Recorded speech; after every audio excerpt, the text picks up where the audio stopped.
સારું ખાસ સમય માટે ઈશ્વર પિતાનો ખાસ આભાર માનું છું કે આ દિવસ આપણને પૂરો પાડ્યો અને ખાસ ઈશ્વરની મહિમા કરવા માટે પ્રભુ તેના પવિત્ર મંદિરમાં આપણને દોરી લાવ્યા.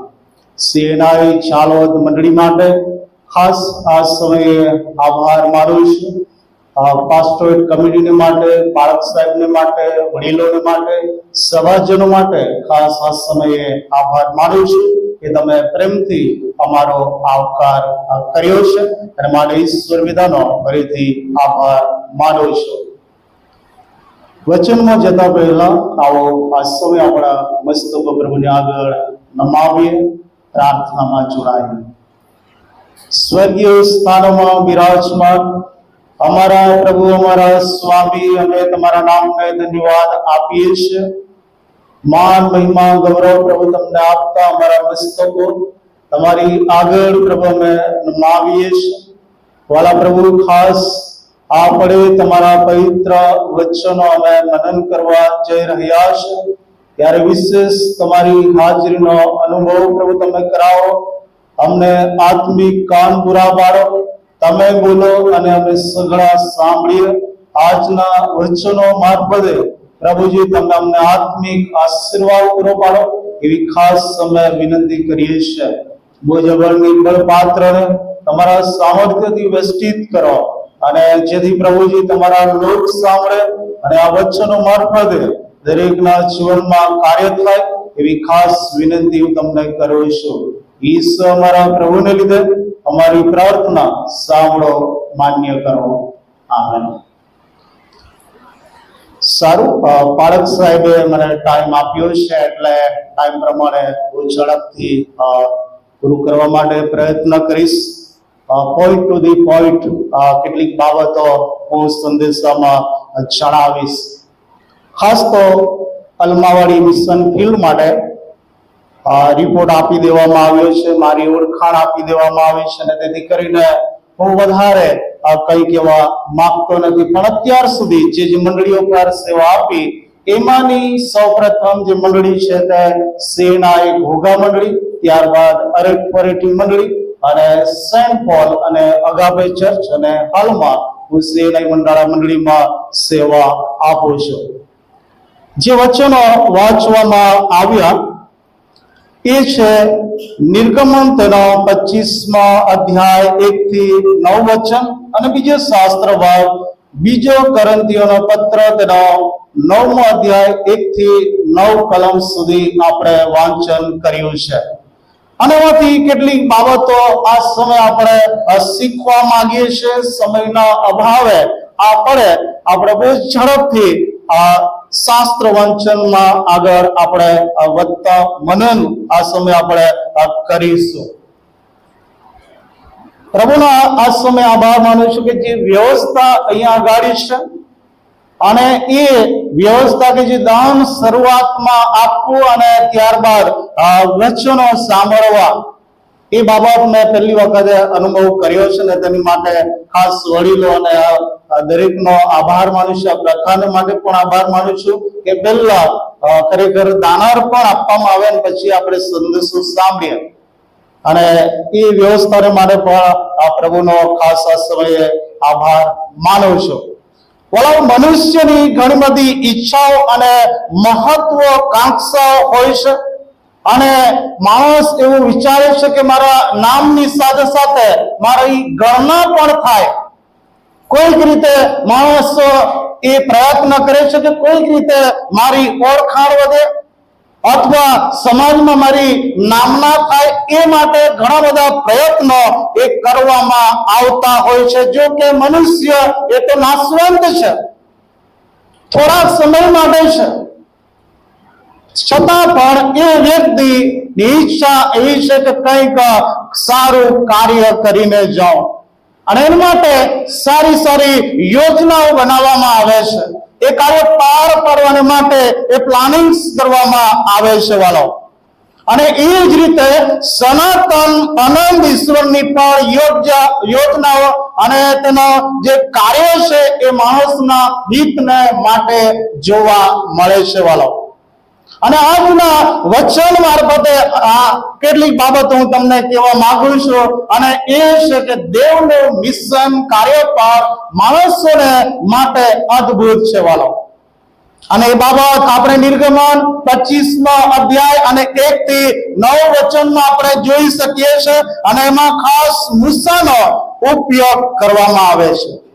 જો તમે નિર્ગમન તેનો 24મા અધ્યાય અને તમે 17મી અને 18મી કલમ વાંચો તો ત્યાં આ પ્રમાણે લખ્યું છે, અને ઇઝરાયેલ પુત્રોની દ્રષ્ટિમાં યહોવાના ગૌરવનો દેખાવ પર્વતના શિખર ઉપર ખાઈ જનાર અગ્નિ જેવો હતો. અને મૂસા મેઘની અંદર બેસીને પર્વત પર ચડ્યો, અને મૂસા 40 દાડા તથા 40 રાત પર્વત પર રહ્યો. અને આ સમય દરમિયાન મૂસાની સાથે ઈશ્વર બીજા ખાસ પ્રકારની વાતચીત કરે છે, અને એમાં દેવનું મિશન, દેવનું કાર્ય જે છે, દેવનું જે પ્રોજેક્ટ છે એની વિશે મૂસાની સાથે વાતચીત વ્યવહાર કરે છે.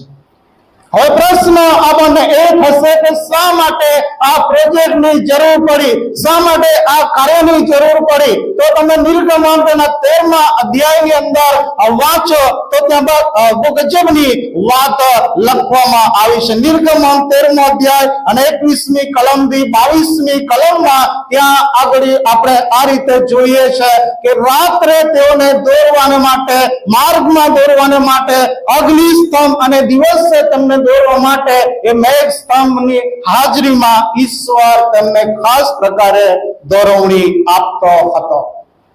અને એ રીતે અરણ્યમાં એમનું રક્ષણ કરવામાં આવતું હતું, માર્ગદર્શન આપવામાં આવતું હતું. ઈશ્વર તેમની સાથે હતો, ઈશ્વર દરેક પ્રકારની જરૂરિયાત તેમને પૂરી પાડતો હતો.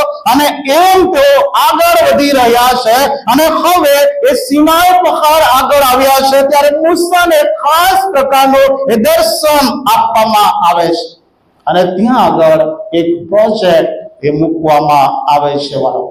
ખાસ પ્રકારનો પ્રોજેક્ટ મૂકવામાં આવે છે, અને તમે વાંચો તો 25મો અધ્યાય અને 1લી કલમથી આગળ. અને યહોવાએ મૂસાની સાથે બોલતા કહ્યું કે ઇઝરાયેલ પુત્રને કહે કે તેઓ મારે સારું દાન ઉઘરાવે.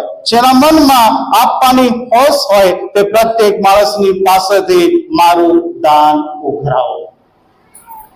પ્રશ્ન એ થાય છે વાલો, શું ઈશ્વરને પૈસાની જરૂર છે? શું ઈશ્વરને કિંમતી દાતોની જરૂર છે? શા માટે આ પ્રોજેક્ટની શરૂઆત કરવામાં આવી? અને આ પ્રોજેક્ટ માટેની જો તમે 8મી કલમ વાંચો તો ત્યાં લખ્યું છે, અને તેઓ મારે સારું પવિત્ર સ્થાન બનાવે કે હું તેઓ મધ્યે રહું. ખાસ પ્રકારે અહીંયા આગળ કહેવામાં આવ્યું છે કે હું તેઓની મધ્યે રહું, તેમની સાથે વાતચીત વ્યવહાર કરો, અને તેઓને માર્ગદર્શન આપો, અને એ હેતુસર આ પ્રોજેક્ટ તમે શરૂ કરો.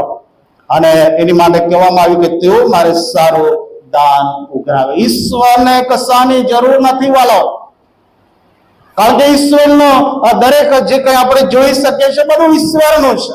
આકાશ પૃથ્વીના સર્જનહાર એ ઈશ્વર છે, કિંમતી ધાતુ એ એની પોતાની છે, આપણે પણ ઈશ્વરના છે.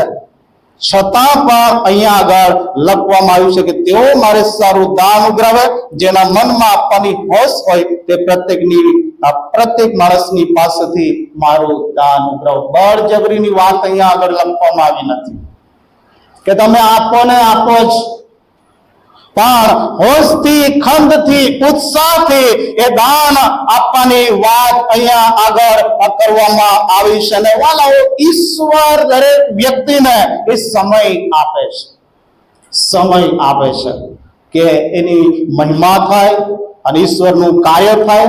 અને અલ્માવાડી મિશન ફિલ્ડ માટે અમે પ્રાર્થના સહિત આગળ વધ્યા, અને પ્રભુએ મને ખાસ પ્રકારની પ્રેરણા પૂરી પાડી કે તમે આ ચર્ચ પ્રોજેક્ટને હાથમાં લો.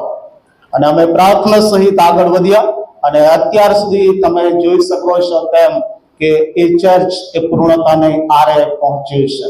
અને કેવળ ને કેવળ એ પ્રભુને માન મહિમા ગૌરવ એ પ્રાપ્ત થવાનો છે.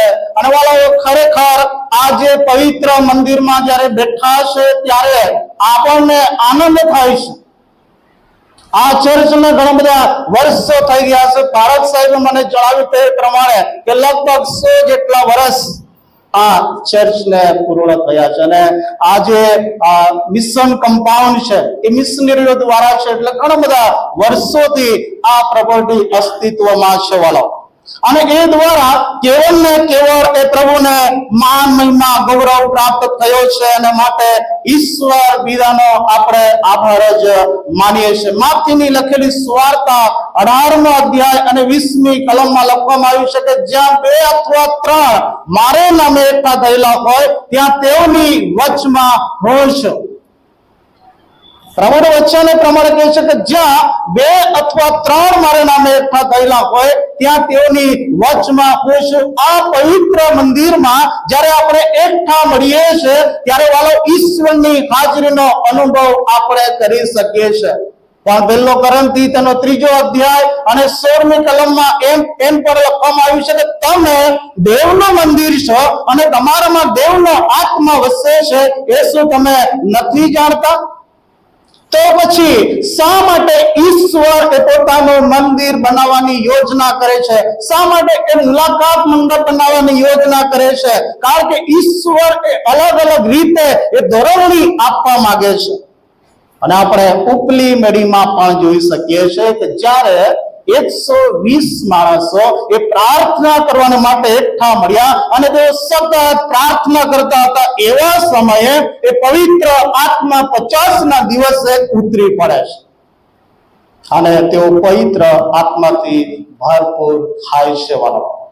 પણ કોરિન્થીમાં અલગ વાત લખવામાં આવી છે કે તમે દેવનું મંદિર છો. જ્યાં સુધી વાળો દેવનો આત્મા આપણા હૃદયરૂપી મંદિરમાં કાર્ય કરતો નથી, આપણું જીવન જ્યાં સુધી આપણે સમર્પિત કરતા નથી ત્યાં સુધી વાળો આ મંદિરમાં આ દેવળની અંદર ચર્ચમાં બેસવાનો કોઈ મતલબ રહેતો નથી વાળો.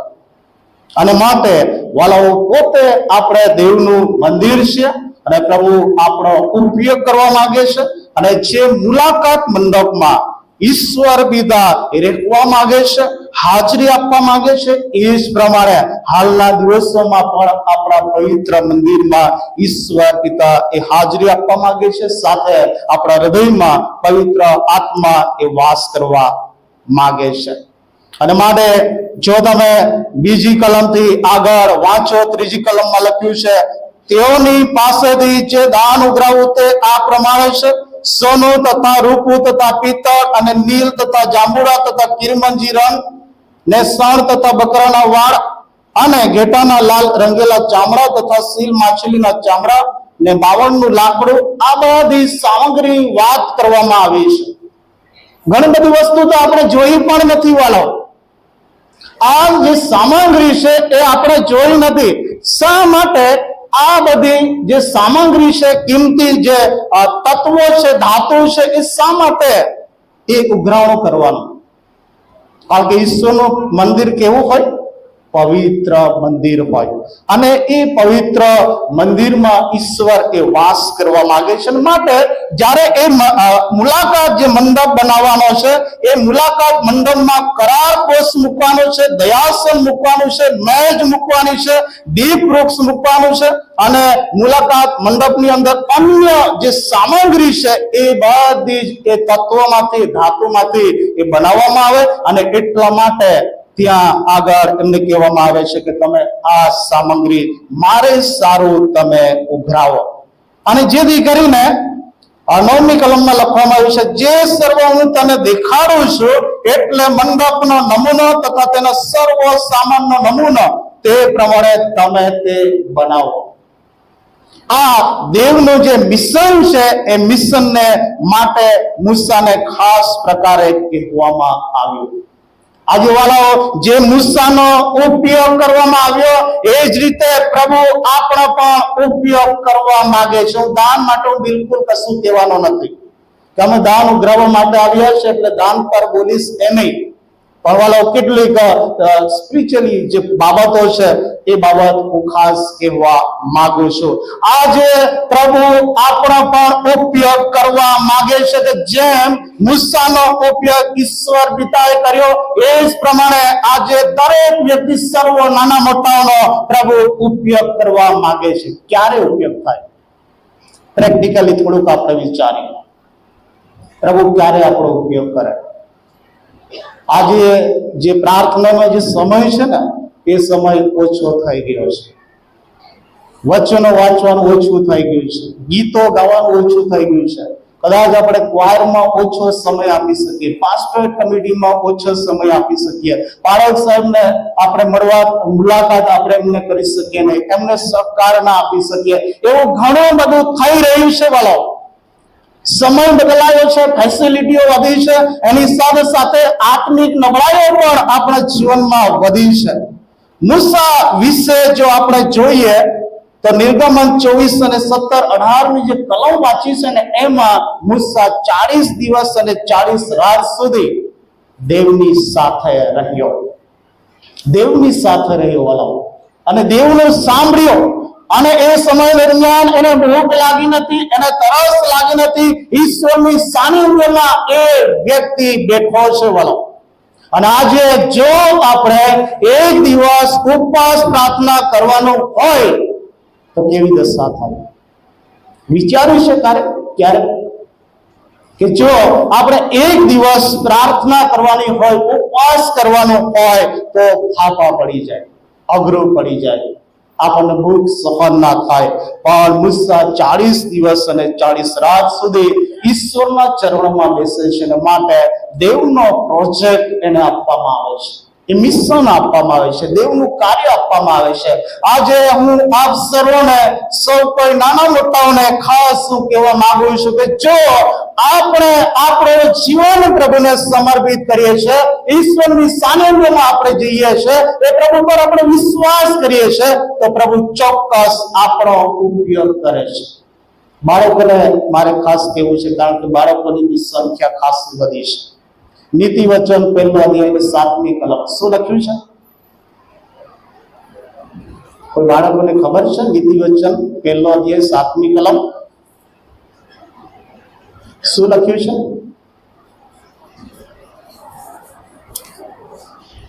તો સરસ વાત કરવામાં આવી છે. યહોવાનો ભય એ વિદ્યાનો આરંભ છે. બાળકો, પ્રભુની બીકમાં તમે તૈયાર થશો, પ્રભુ પર વિશ્વાસ કરશો તો લોક 2:52 નો આશીર્વાદ તમને પ્રાપ્ત થશે. લોક 2:52 નો આશીર્વાદ કયો આશીર્વાદ? ઈસુ જ્ઞાનમાં, કદમાં, દેવની તથા માણસોની પ્રસન્નતામાં વધતા ગયા વાળો. અને એ બાળકોને પણ આશીર્વાદ મળશે, જુવાનોને પણ આશીર્વાદ મળશે. ઘણી વખતે આપણે પરિપક્વ બની જઈએ છીએ, મેચ્યોર બની જઈએ છીએ, ત્યારે શીખવાનો જે સમય છે એ ઘણી બધી વખતે પૂરો થઈ જતો હોય એવું આપણે માનીએ છીએ. પણ વાલાઓ, જીવન પર્યંત, મરણ આપણા જીવનમાં ના આવે ત્યાં સુધી સતત આપણે શીખતા રહીએ. અને પ્રભુના એક સેવકે બિલી ગ્રેહામે એ રીતે કીધું છે કે હું બાઇબલનો ટીચર નથી, પણ હું સ્ટુડન્ટ છું. અને એ શીખતું હૃદય, એ વિદ્યાર્થીનું જે હૃદય છે એ જો હશે તો આપણે ઘણું બધું શીખી શકીશું. સમય થોડો છે ને, તેથી કરીને કેટલીક બાબતો હું બીજી બાબત હું કહેવા માંગુ છું. બીજો કરંથી અને તેના 9મા અધ્યાયમાંથી કેટલીક બાબતો કહેવા માંગુ છું. બીજો કરંથીઓ 9મો અધ્યાય, અને એમાંથી 2-3 બાબતો આપણે જોવા માંગીએ છીએ. અને એમાં 6ઠ્ઠી કલમમાં લખ્યું છે, પણ આટલું તો ખરું છે કે જે કૃપણતાથી વાવે છે તે લણશે પણ કૃપણતાથી. આ થોડા અટપટા શબ્દો અહીંયા આગળ વાપરવામાં આવ્યા છે, અટપટા શબ્દો, કે જે કૃપણતાથી વાવે છે તે લણશે પણ કૃપણતાથી. ઇંગ્લિશમાં એવું છે કે ઇન સ્મોલ ક્વોન્ટિટીઝ, એટલે કે બહુ ઓછા પ્રમાણમાં આપણે વાવીએ છીએ અથવા કંજુસાઈથી આપણે આપીએ છીએ, બહુ દયાપાત્રથી આપણે આપીએ છીએ, તો એ રીતે આપણને પાછું પ્રાપ્ત થાય છે. વાલાઓ, હજુ પણ પ્રભુને માટે આપણે થોડું જીવન સોંપ્યું છે, અધૂરું સમર્પણ આપણે કર્યું છે, તો યાદ રાખીએ પૂરેપૂરો આશીર્વાદ આપણે પ્રાપ્ત કરીશું નહીં. અને માટે પ્રભુ આપણને ખાસ પ્રકારનો એ સમય આપી રહ્યા છે, કૃપાનો સમય આપી રહ્યા છે કે આપણે ઉદારતાથી વાવીએ. આગળ લખ્યું છે, અને જે ઉદારતાથી વાવે છે તે લણશે પણ ઉદારતાથી. નિખાલસ મનથી, ખરા મનથી આપણે જો વાવીએ છે, દરેક બાબત જો કરીએ છે, ઈશ્વરને જો સમર્પિત કરીએ છે, તો ચોક્કસ આપણે ઉદારતાથી લણી શકીએ છીએ. જે કઈ પ્રભુને માટે આપણે કરીએ છીએ ને તે નિરર્થક થતું નથી. અને તમે જે દાનો એ અલ્માવાડી મિશન ફિલ્ડને માટે આપ્યા છે, એ બહુ જ મૂલ્યવાન છે, બહુ જ કિંમતી છે, અને એ દ્વારા ત્યાં ઘણું બધું કાર્ય થશે. એટલે જો તમે આપવા માંગો છો તો ચર્ચ પછી પણ તમે આપી શકો છો.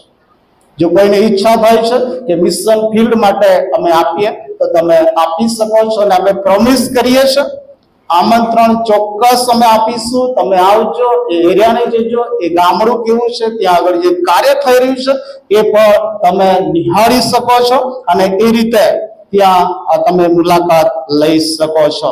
આગળ 7મી કલમમાં લખ્યું છે કે જેમ દરેકે પોતાના હૃદયમાં અગાઉથી ઠરાવ્યું છે તે પ્રમાણે તને આપવું, ખેતથી નહીં, ફરજિયાત નહીં, કેમ કે ખુશીથી આપનારને દેવ ચાહે છે. ખુશીથી આપનારને દેવ ચાહે છે.